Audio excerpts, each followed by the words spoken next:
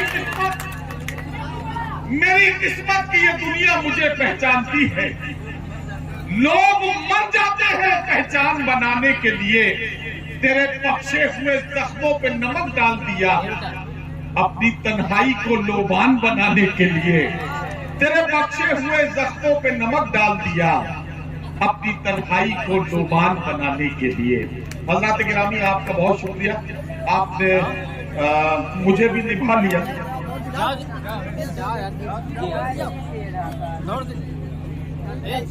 یار اصل میں یہ حفیظ بھائی کی بات اگر نہیں مانوں گا تو میں خطرے میں پڑ جاؤں گا، اس لیے ان کی بات مان کے کوشش کرتا ہوں ایک غزل کے 2-3 شعر آپ کو ترنم میں سنانے کی۔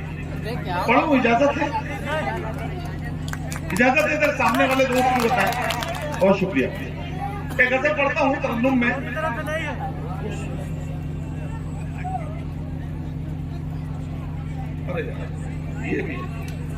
یہ اصل میں ایک مطلع کے لیے ہے، یہ میرا بدنام زمانہ مطلع ہے، بہت بدنام ہوا ہے یہ مطلع، لیکن اب یہ سننا چاہتے ہیں تو میں صرف ایک مطلع سناؤں گا اور اس کے بعد ایک غزل کے 2-3 شعر سنا کے زحمتیں کماؤں گا۔ مطلع ایک صرف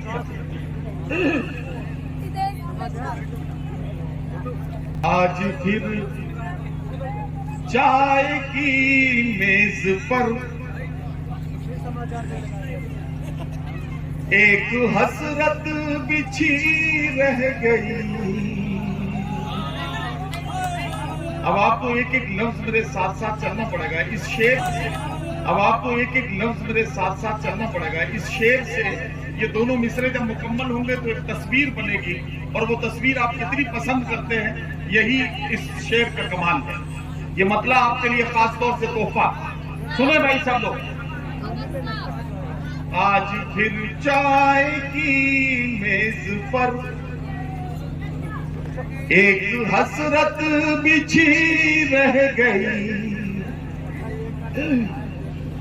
آج پھر چائے کی میز پر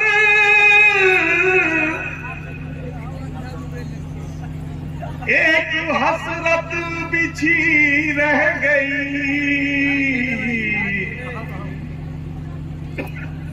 پیالیوں نے تو لب چھو لیے، کیتلی دیکھتی رہ گئی،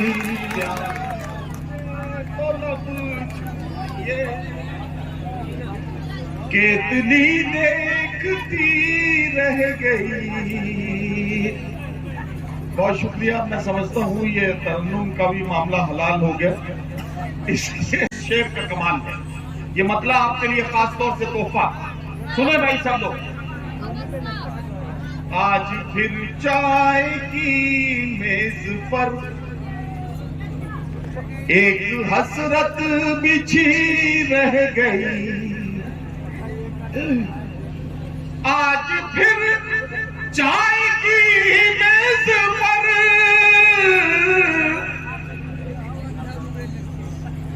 ایک حسرت بچھی رہ گئی،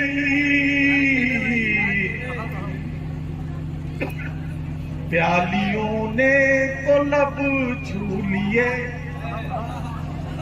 کیتلی دیکھتی رہ گئی،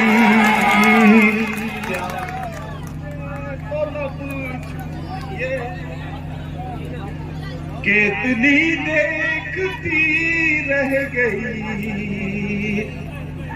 بہت شکریہ، میں سمجھتا ہوں یہ ترنم کا بھی معاملہ حلال ہو گیا۔